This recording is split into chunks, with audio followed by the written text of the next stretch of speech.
I really want to play this audio from the president on the trails because he's making our job so very, very easy. He says, you have to know if your president is a liar, which is really an interesting thing to say because it sounds very Nixon. You have to know if your president is a crook. Well, I'm not a crook. You have to know if your president is a liar. You have to be able to trust the president of the United States. Trust is important. And then he did what he did on the campaign trail, with the debate with Romney. He said, check it. Well, he did it again.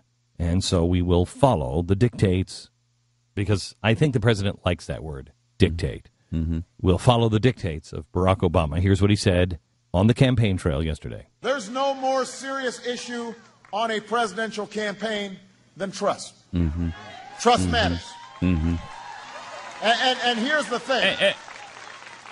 Iowa, you know me. You know that I say what I mean. And I mean what I say. There's some folks in this crowd who've probably been following me since I was running for the United States Senate. Yeah, I doubt that. Not in Iowa. No. And was George Soros? You know what? You can probably. Like this guy right here who I served with in the United States Senate, George Shedden. And you could take a videotape of things I said 10 years ago, 12 years ago. 2, and 4, you say, about this 4. is the same guy. Same guy. Same guy. Same stinking guy. Same stinking guy. Same guy. Same guy. So let's do that. Let's check the consistency. Let's go. Let's just pick some things here that are important. Let's go on energy. On energy, here's what he said. Under my plan of a cap and trade system, right, electricity rates would necessarily skyrocket. Okay. Okay. Does that sound consistent with what he's saying today about he's a super oil guy? I'm an oil guy. I'm a coal guy, but I'm also wind and solar and all of those things. And he wants to bring down energy costs now today. Well, he's an all-in kind of guy. All of the in. above. All in. All of the If above. somebody wants to build a coal-power plant, they can. Yeah. It's just that it will bankrupt them because they're going to charge. All right. Well, let's get off these. I mean, let's go to gay marriage because he is for gay marriage. Right. And he's a strong defender. Right. He's he's the same guy. He's the first gay president. Yeah. Okay. So same guy as he was. What I believe is that marriage is between a man and a woman. Oh, I'm sorry. Did we not hear that properly? I'm sorry, because we better hear that one more time. Because what I believe is that marriage is between a man and a woman. Okay, all right. So that's weird. Okay, how about single payer health? Well, I mean, you know what he feels about that. He's been very clear in the past. Yeah, a single payer healthcare plan, universal healthcare plan. That's what I'd like to see. But as all of you know, we may not get there immediately. I have not said that I was a single-payer supporter because, frankly, we historically have had a employer-based system in this country. I thought that's exactly what he said. But you notice what he said here? He's not for that plan because historically that's not what we've had here. Very interesting. He didn't want to change things up. He doesn't want to fundamentally transform something. No. Come on. Okay, all right. Now, he is very, very, he loves the debt because he has added $5 trillion to the debt. Oh, 5.6 trillion. I'm sorry, that's how much he loves the debt. Okay, yeah. all right. The problem is that the way Bush has done it over the last 8 years is to take out a credit card from the Bank of China in the name of our children, driving up our national debt from $5 trillion for the first 42 presidents. Number 43 added $4 trillion by his lonesome. By his lonesome, $4 trillion. So that we now have over $9 trillion of debt. He had a problem adding $4 trillion. Now, what he doesn't say here is 5.6 is not a problem. He may have just had a problem with the $4 trillion. And he calls it unpatriotic. All right. Now let's talk about his religion a little bit. All right. Okay. Because he's been very consistent about that. Yes. I mean, Jeremiah Wright, he didn't like that stuff. He didn't. Right? No. This is a church that I have been a member of for 20 years. Yeah. This is a well-established, typical, historically African-American church on the south side of Chicago. Typical. With a wonderful set of ministries. And what I have been hearing and had been hearing in church was talk about Jesus and talk about faith and values and serving the poor. All right, so that's great. For some, nagging questions remain. Right. Did I know him to be an occasionally fierce critic No. of American domestic and foreign policy? No, you just said you didn't. Of course. Wait. Did you know that he had made these statements before the videotape appeared?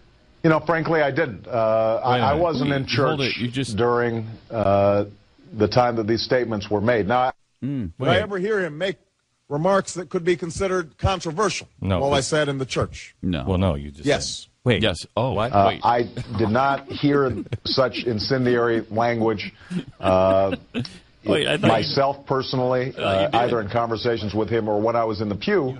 Did I strongly disagree with many of his political views? Absolutely.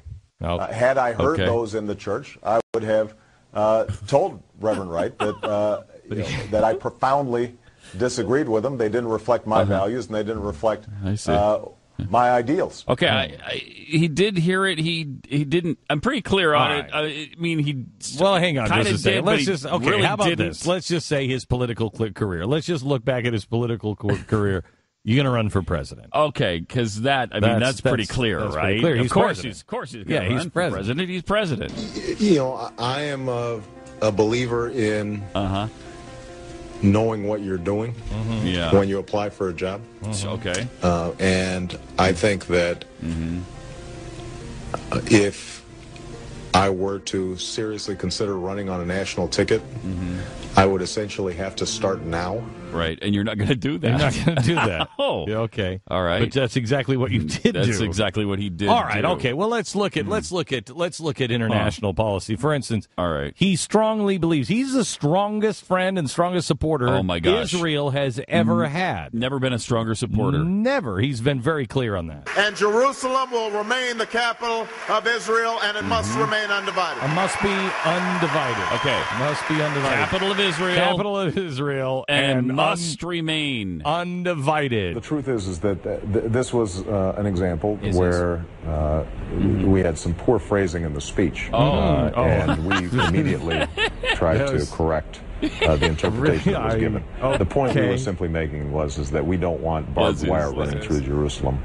That's the only point he was simply making is that they didn't want barbed wire. Right. But then he goes back to the 67 borders, which puts barbed wire right through. Well, it doesn't have to be barbed wire. It could be a wall. It could be a nice fence. It could be a nice little fence. You got a fence in your backyard? I've got one in my backyard. Could be a wall. Could be a moat. Well, let's just make sure, because you want to be able to believe the president. You want to know exactly where he stands, especially when it comes to foreign policy. Let's look at his allies. How does he treat our allies? For instance, our stalwarts. You know, the ones that we can really count on every time. Like maybe.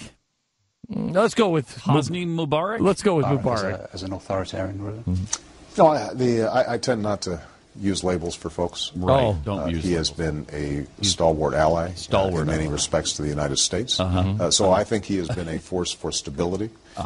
And good in the region. And good. He's a force. He's a stalwart ally and a force for stability and a force for good. It sounded to me like he was describing the U.S. Navy, which he's downsizing and getting rid of. A force for good in the region. Okay. So how'd that work out for Hosni Mubarak? Now, you would think, though, that if you go back to domestic policy and you would look at like the healthcare mandate, that's something he's always been for. I mean, that's something he's been pretty clear. If there's one we have to mandate it. We have to mandate it because that way everybody has mandate. Insurance. That way it's insurance. It's what he did. It's Obamacare is an insurance healthcare mandate. If a mandate was the solution, we could try that to solve homelessness by mandating everybody buy a house. Wait, that's tough. Hold on, that's a tough one. No. Okay, all right, but in the debate, he's had a lot of problems. But in the debate, he's very clear because you just don't want to. You don't want to flip sequester thing. Yeah, you don't want to flip flop on big issues like sequester. First of all, the sequester is not something that I proposed. It's something that Congress has proposed. It will not happen. Will not happen. It won't happen. It will. That's going to happen. So good. That's my favorite one. You just play that back so to back. Great. Just play that again, back to back. I just love it. On both of them on sequester. Here it is. First of all, the sequester is not something that I proposed. It's something that Congress has proposed. It will not happen. That's going to happen.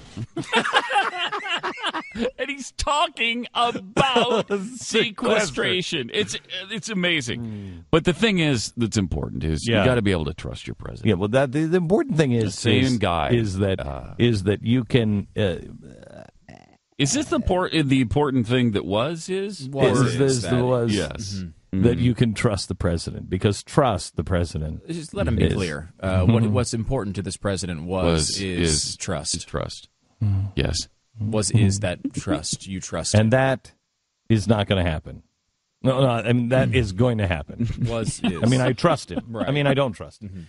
I try. Do you mean what I First said of all, in my sequester's not something that I proposed. It's something that Congress has proposed. It will not happen. Will not. That's going to happen.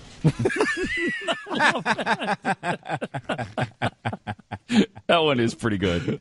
He uses the exact same opposite phrase. Verbiage, and both of them really convincing. That's not going to happen, you idiots. Oh, yeah. Of course it's going to happen. It's like the two exact opposite. He is amazing. He's pathological, and I don't know if he even does he even process what he's saying anymore. Yeah, I think I'm pathological. He believes it. Mm-hmm. He believes it. Whatever he's saying at the time, he believes, and he's in there with it all. And he really thinks he can get away with it. He is invincible. If this guy is elected again, we're done. We're done, and we deserve it. Yeah, because if you can't see it at this point, but the good